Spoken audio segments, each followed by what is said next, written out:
viewers, yes, this is Ranjana ma'am and you are watching.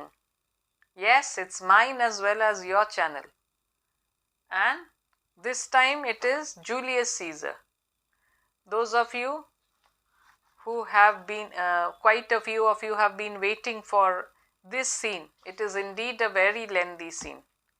And not only that, a lot of action takes place here. That means Caesar's ghost comes. So quite an interesting scene, but a lengthy one. So what are we waiting for? But you know what's coming. If you have not subscribed to my channel up till now, please do, and don't forget to press the like button after you have watched it. And I have already told you this is a lengthy one, so wait till the end. Keep on viewing because you might get questions from anywhere and everywhere. So don't miss even one part or one line of this video.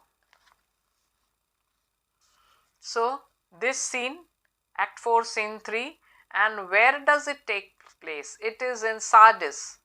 So there is a camp. Remember, Brutus had told Cassius that whatever problems we have, let us resolve it within the out of the eyes of the soldiers. They should see only love. They shouldn't see us fighting. Then it will be difficult for them to join and fight. This one's army, Cassius's army and Brutus's army. If the soldiers see the two generals not in friendly terms, then they also would not want to fight jointly, or that fraternity wouldn't be there. So Brutus at this moment seems to be quite wise, and he requests Cassius that come, let us resolve our disputes within the tent.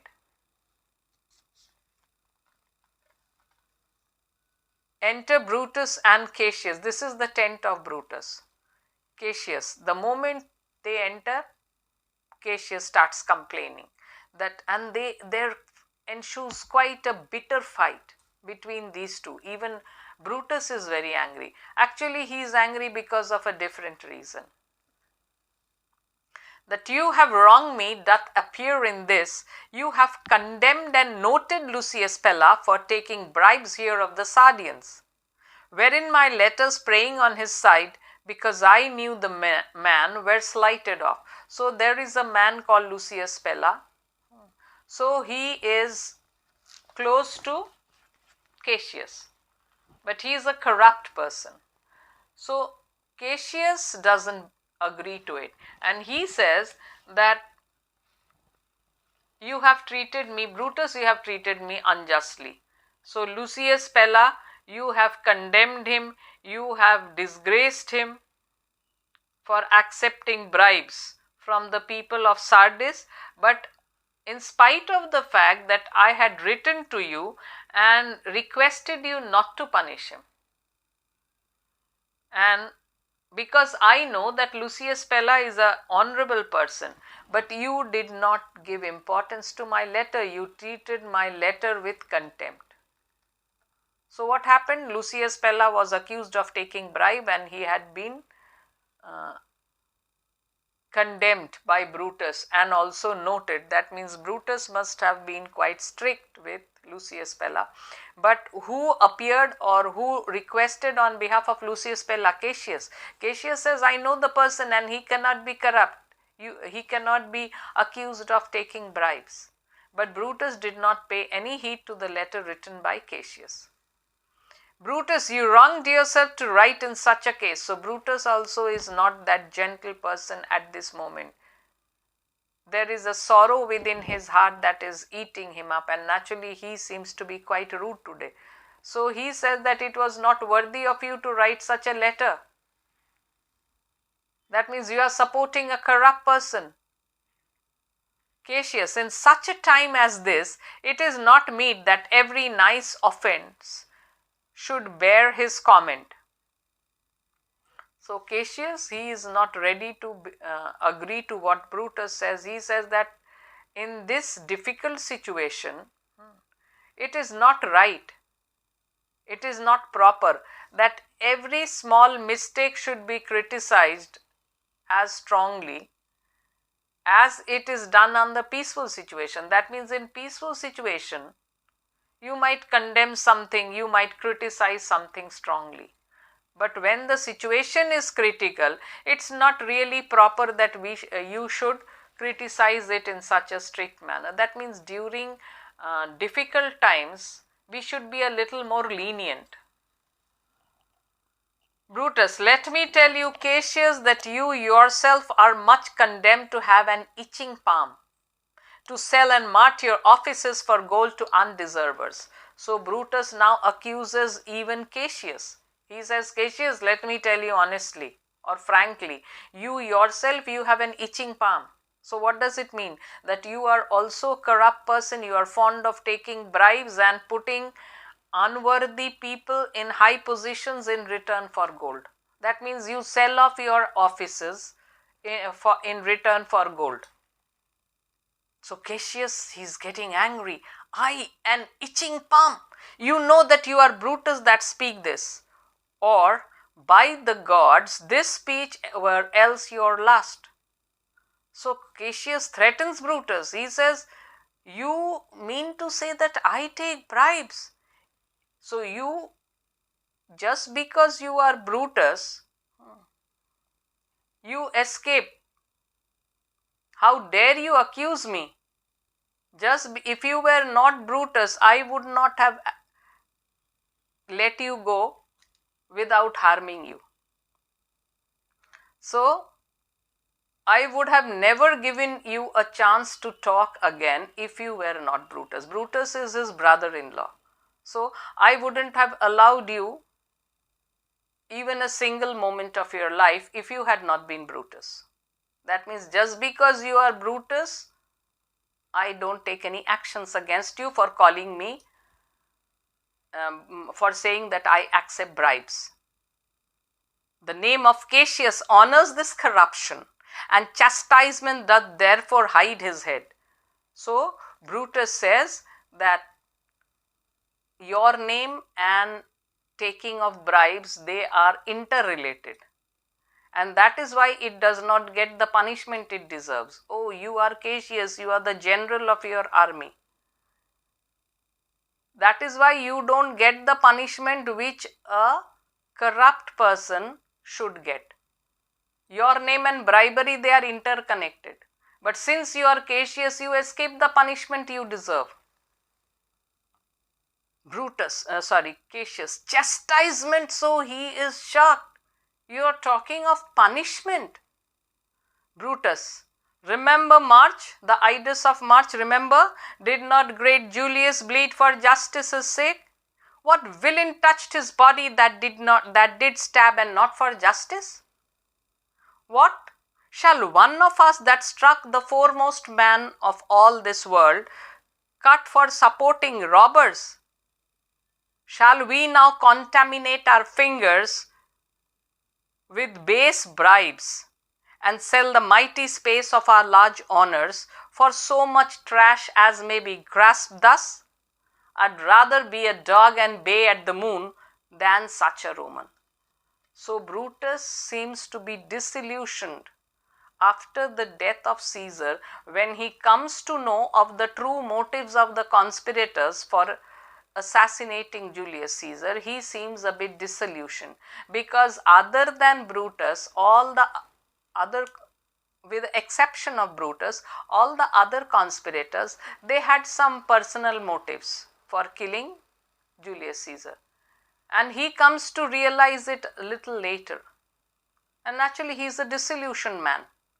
So that is why he says that, have you forgotten what happened? I would advise you not to forget what happened at the Ides of March. Wasn't it for the sake of justice that great Caesar was murdered? So those who stabbed him with their daggers, so didn't all these scoundrels who stabbed him with their daggers, didn't they do it under the excuse of justice? And now we kill the greatest man, so we kill the greatest man just for giving his face to oppression. So we made him appear as a tyrant and killed him. The greatest man of Europe, we killed him. And now we killed that man, that means we touched his body. And now should we contaminate those very fingers by accepting bribes? So our hands held the daggers and we killed Caesar, the greatest man in Europe. And now should we contaminate or pollute our fingers which touch the body of Caesar, and now should we contaminate or pollute our hands by accepting bribes and sell the mighty space of our large honors for so much trash as may be grasped thus? So, shall we accept bribes and bring down our honor and dignity just for a handful of gold? Instead of being such a Roman, I would rather prefer to be a dog and bark at the moon. So I don't want to be such a Roman. Romans were noted for their strength of character, for their word of honor. And what you want that we should bring our honor down by accepting bribes which we can hold in our hand in this way? Cassius, Brutus, bait not me, I'll not endure it. You forget yourself to hedge me in. I'm a soldier, I older in practice, abler than yourself to make conditions. So Cassius is bubbling with anger. He had never expected that Brutus could be so rude to him. So he says, don't incite me, or rather don't provoke me. I'm not going to endure it. I'm not going to tolerate it. You forget yourself when you are restraining me. I am a soldier and I am much abler than you. I am older, that means I am more experienced than you. So I am more capable of deciding these matters. But soon you will see Cassius with his back to the wall. At this moment he feels, oh, Brutus is a mild person. So if I threaten him in this way, he will cover. He will cover down. But no, that doesn't happen this time. This time Brutus has an upper hand over Cassius. He is the strong man. Earlier also, Brutus's words were always the last words. Brutus, go to, you are not. So Brutus says that you cannot justify what you are claiming. I go to, it's an insulting way. That is enough. Whatever you have said, that is enough. Cassius, I am. So when Brutus says you are not Cassius, Cassius says I am. Brutus, I say you are not. So they are fighting like little children. He says I am and he says you are not. That means you cannot justify what you are claiming. He says I am an abler soldier. I am more experienced. So he says no, you are not. So he says I am and he says no, you are not. So this fight. Cassius, urge me no more. I shall forget myself. Have mind upon your health. Tempt me no further. So Cassius, he says, don't provoke me any further. If you do, I will lose control over myself and I might injure you personally. Away, slight man. Ha! Away, slight man. So go home. A worthless person. Cassius, is it possible? So Cassius cannot believe that Brutus is treating him in this manner. Hear me, for I will speak. So Brutus says that you have to listen to me because I will tell you what I have in my mind. Must I give way and room to your rash choler? Shall I be frighted when a madman stares? So Brutus is also in a very nasty mood today, and he says that do you think I will kneel down before your bad mood, before your anger? Do you think you can frighten me with your angry looks? So you are a madman. So should I be afraid of a madman looking angrily at me? Cassius, oh ye gods, must I endure all this? Oh, he is calling upon the gods, oh gods, please see, do I have to tolerate all this? All this, more. Fret till your proud heart break. Go show your slaves how choleric you are, and make your bondmen tremble. Must I budge? Must I observe you? Must I stand and crouch under your testy humour? By the gods, you shall digest the venom of your spleen, though it do split you.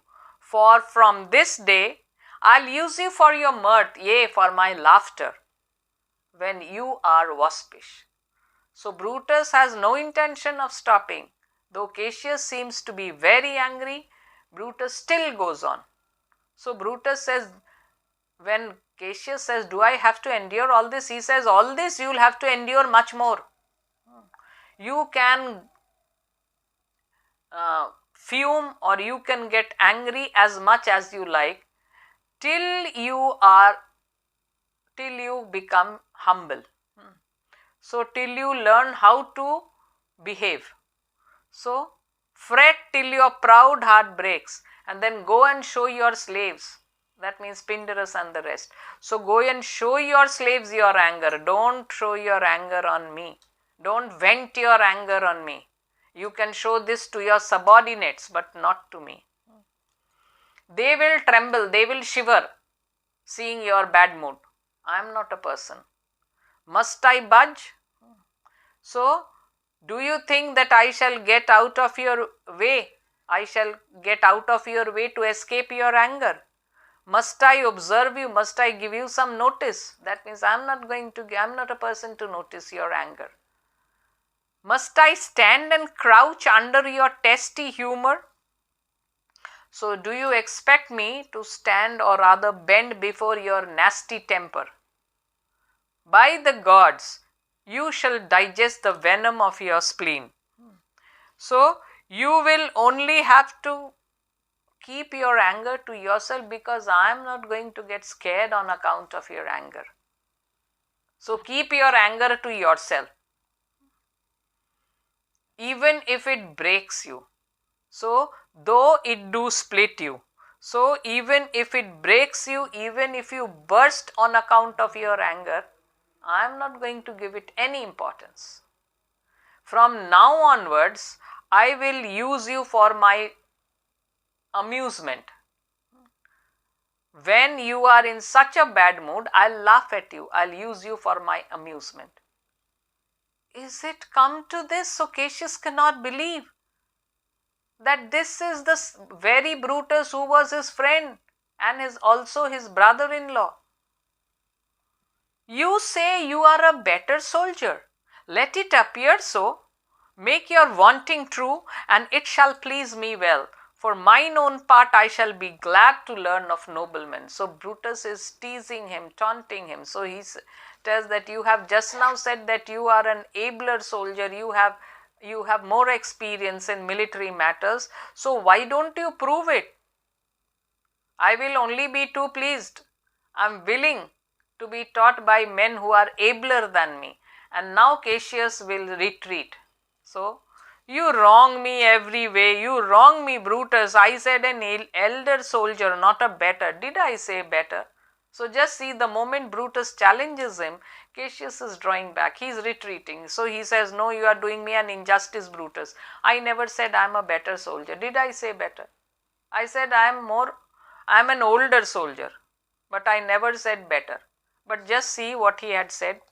He had said, I am a soldier older in practice. That means more experience. And now he is manipulating on his words and saying that older means age-wise I am older. If you did, I care not. So even if you said also, I don't care. When Caesar lived, he does not thus have moved me. So Cassius now brings in the reference of Caesar. When Caesar was alive, he wouldn't have provoked me as you have done. That means even Caesar was afraid of me. He wouldn't have provoked me in this way you are provoking me. Brutus, peace, peace. You durst not go, have tempted him. So Brutus says, be silent. you know very well that you also wouldn't have dared to tempt him. If you had dared to tempt him, he would have reacted. But you wouldn't have dared to tempt Caesar. You didn't have the guts to tempt Caesar. I durst not. So I do not dare, or I did not dare. You mean to say I don't have the courage? So he says, no. Brutus bluntly says, you don't have the courage. What does not tempt him? So you mean to say that I did not have the courage to provoke Caesar? For your life you durst not. Yeah, you valued your life, and that is why you did not dare to tempt him. You didn't dare to provoke him. Do not presume too much upon my love. I may do that, I shall be sorry for. So now again he is telling that don't take too much advantage of my love for you, because I might do something for which I might regret later. That means I might harm you, I might kill you, and later I might be repentant.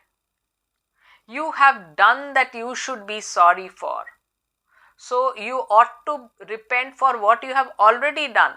He is saying I might do something for which I might repent. So see, he says, Brutus says, you have already done something for which you must repent.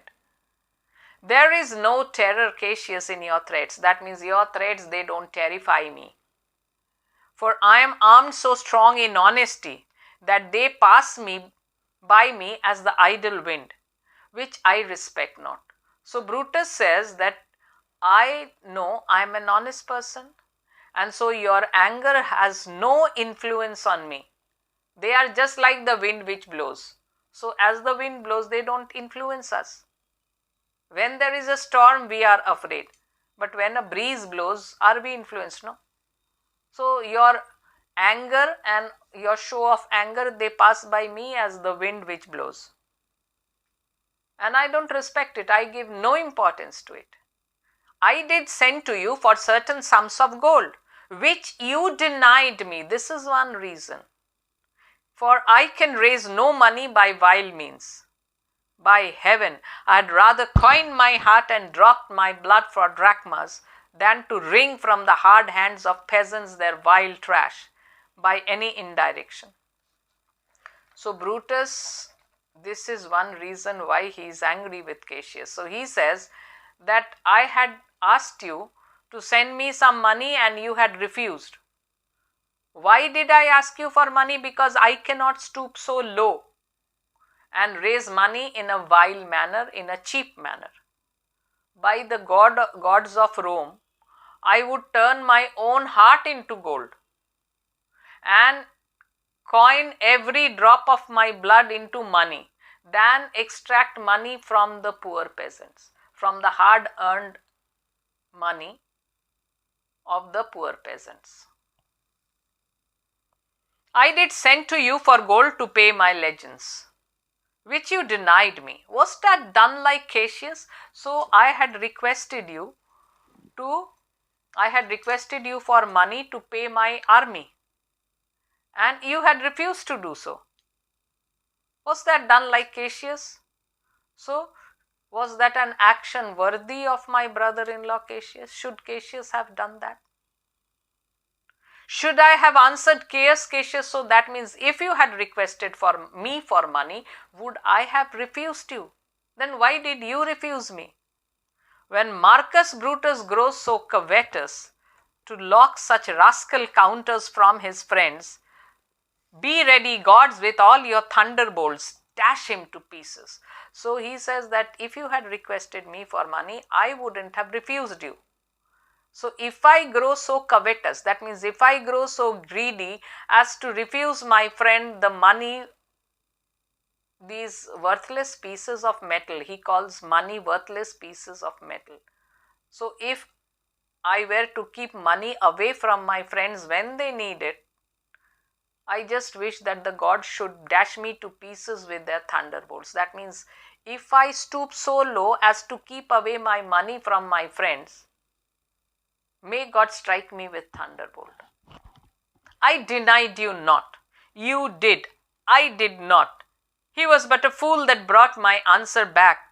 Brutus had rived my heart. A friend should bear his friend's infirmities, but Brutus makes mine greater than they are. So Cassius, emotional blackmailing, he had done all this and now he is completely refusing to acknowledge. So he says, I did not. The messenger who took my reply back to you, he must have manipulated. He was a fool and he must have misrepresented what I said. So I feel sad to think that you have such a bad opinion of me. Friends, among friends, we should make allowance for the weakness of the other friend. But you make mine appear bigger. In the eyes of a friend, the shortcomings of a friend should be overlooked, but rather you make my shortcomings appear bigger than they are. I do not till you practice them on me. So he says, no, I don't exaggerate on them until you make me the subject of this. Unless you practice them on me, I don't. You love me not. I told you he started now emotional blackmailing. I do not like your faults. He doesn't say that he doesn't like Cassius. He says, I don't like your faults.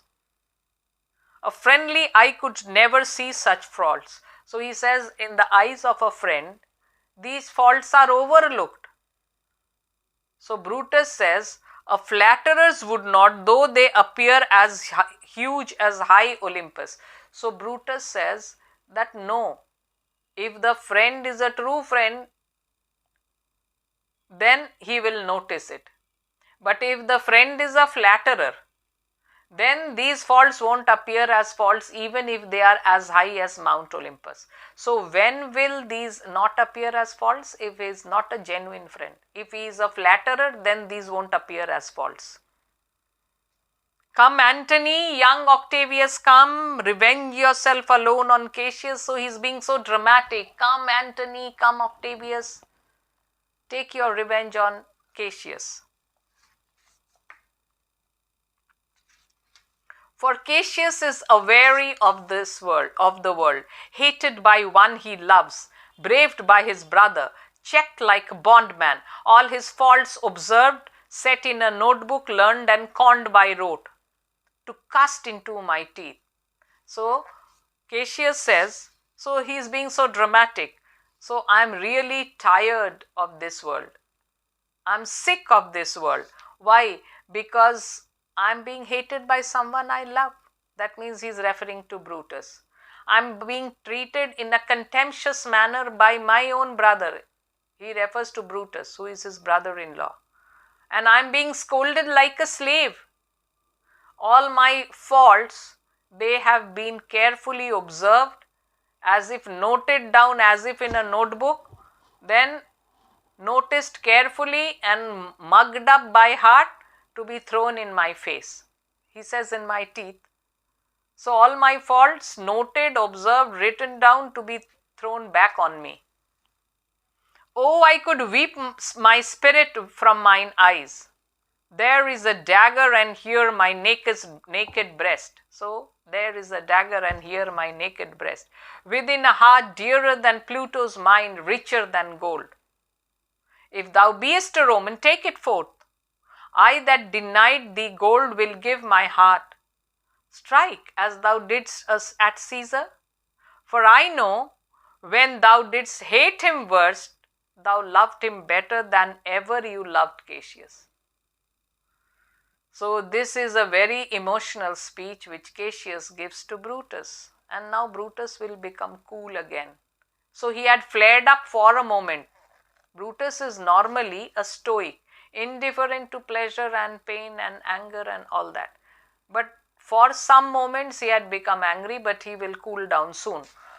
Because Cassius has made such a emotional speech, so Cassius is saying that I just wish I could weep myself to death. And then he offers Brutus his own dagger and also exposed his breast. And he says that in my breast there is a heart which is much more valuable than all the wealth which you find in the mine of Pluto or in the treasury of Pluto. Nowadays Pluto is not considered a planet. In those days 9 planets.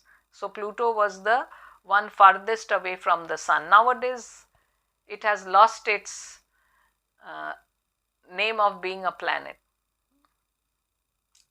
So he says, if you are really a true Roman, take my heart, extract my heart from my breast. I refused you money, so I am ready to give you my heart. So strike as severely as you want. Strike in the manner you had attacked or stabbed Caesar. Because I know that when you hated Caesar the most, then also you loved him more than you ever loved me.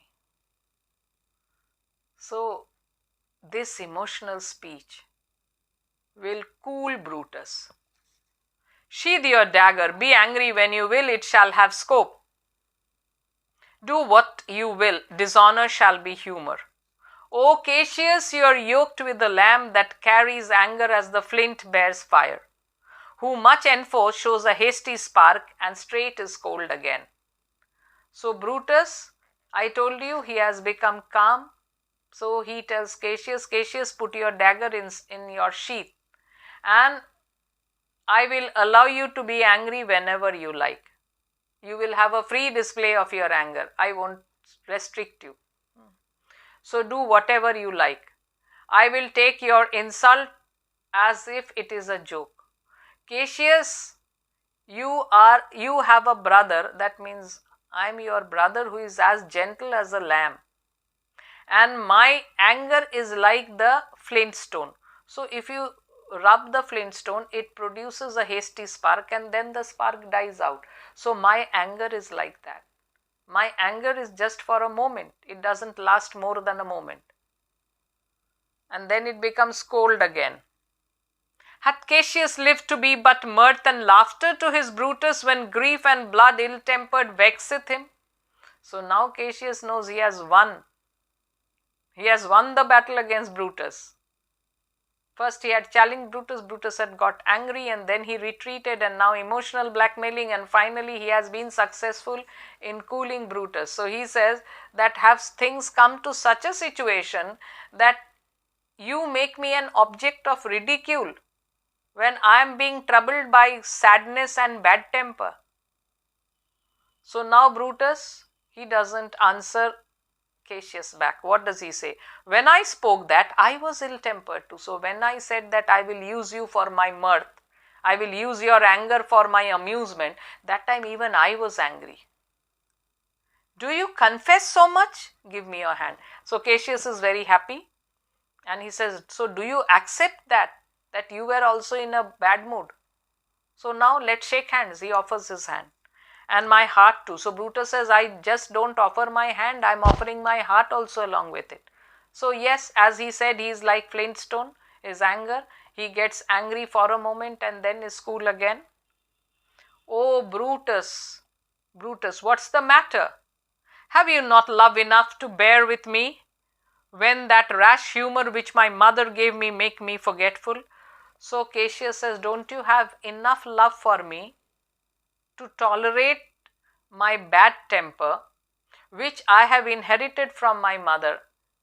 And when I lose my senses and get affected, appear irritable on account of my bad temper which I have inherited from my mother, can't you be tolerant with me? Don't you love me as that much to be tolerant with me when I am angry? Yes, Cassius, and from henceforth, when you are over earnest with your Brutus, he'll think your mother chides and leave you so. So Brutus accepts. Yes, Cassius, from now onwards, whenever you are hot-tempered, whenever you appear to be angry with me, I will consider that it's not Cassius but his mother who is angry and who is scolding me. And I will leave you to yourself without irritating you by contradicting you. So earlier you did, I did not, you did. So now he has gone back to his old former gentle self. So he says, no, from now onwards I will think it's not Cassius but his mother who is angry and who is scolding me. Enter a poet followed by Lucilius, Titinius and Lucius. So Lucius is the servant, and then Lucilius and Titinius, they are the friends of Cassius and Brutus. So that means these three were told to guard the door. But there is a poet who forces his entry. Poet within, let me go in to see the generals. There is some grudge between them. It's not meet they be alone. So he doesn't want that, he fears that if the two are alone, they might do something drastic to each other. So he is afraid the two generals, they are not friendly towards each other. So it's not desirable that they should be left alone. Lucilius, his voice is also heard. First the voice of the poet is heard coming from within, and then Lucilius's voice. You shall not come to them, because Lucilius had been given orders to guard the door. So he says, no, we will not allow you to go to them. Poet within, nothing but death shall stay me. So he says that you cannot prevent me from getting inside unless you kill me. So unless you kill me, I will force myself inside. Cassius, how now? What's the matter? Poet, for shame, you generals. What do you mean? Love and be friends as two such men should be, as two such men should be. For I have seen more years, I am sure, than ye. So he is talking in rhymes. So he is telling, you generals, be ashamed of yourself. What do you mean by this? Love and become friends again as two such men should be. I am more experienced, so listen to what I say. So I am older than you both, so take my advice. Cassius, ha ha, how vilely doth this cynic rhyme. So Cassius, now that he has made his peace with Brutus, he finds the words of the poet funny, and he says that how funnily this fool has composed his poetry. Brutus is not in a mood to entertain. Cassius knows this fellow, but Brutus is not, he doesn't know this fellow. So he says, get you hence, Sirrah, saucy fellow, hence. So he tells this fellow to leave, get out, you are an impudent fellow. Cassius, bear with him, Brutus, it is his fashion. So Cassius says that please tolerate him, endure him. This is the way he talks, it is his humor. But Brutus is in no mood to humor such people. So he says, I'll know his humor when he knows his time. What should the wars do with these jiggling fools? Companion, hence. So he says that I will enjoy his humors and allow it when he knows the proper time. That means this is not the time for these humors. This is not the time for humor. A war has nothing to do with these jiggling fools. That means a war has nothing to do with poets. So they are out of place in times of war. So I will listen to his poems when at the proper time. This is not the time to entertain such fools. So, and he tells, leave, companion, hence. So Cassius, away, away, be gone. So Cassius tells the poet to leave, and poet also sees that these two are not fighting but they are friendly, so he leaves. Brutus, Lucilius and Titinius bid the commanders prepare to lodge their companies tonight. Cassius, and come yourselves and bring Messala with you immediately to us. So Brutus orders Titinius and Lucilius to tell the heads of the armies to get quarters ready for their troops. That means that tell them to put on their tents where they will halt for the night. And Cassius gives further orders that after having given orders to the officers, bring Messala along with you immediately to us. So Messala is another of the people close to Brutus and Cassius. So these two leave. Brutus, Lucius, a bowl of wine. So he asks Lucius. Lucius is that servant, that young boy, remember? So bring me a bowl of wine. Cassius, I did not think you could have been so angry. Yes, he had taken Brutus for granted and he had not expected Brutus to become so angry. So he is remarking on that. "O Cassius, I am sick of many griefs." So now Brutus says that a lot of griefs have made him angry, had made him angry. "Of your philosophy you make no use, if you give place to accidental evils." So if you get influenced by these chance misfortunes, so you don't act on the philosophical habits of the mind. So Brutus was a stoic. He always claimed that he was indifferent to pleasure and pain. This was his philosophy.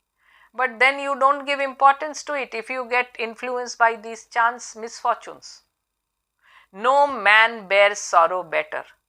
Portia is dead." So no man will bear sorrow in the way I do. "Portia, my wife, is dead." "Huh? Portia?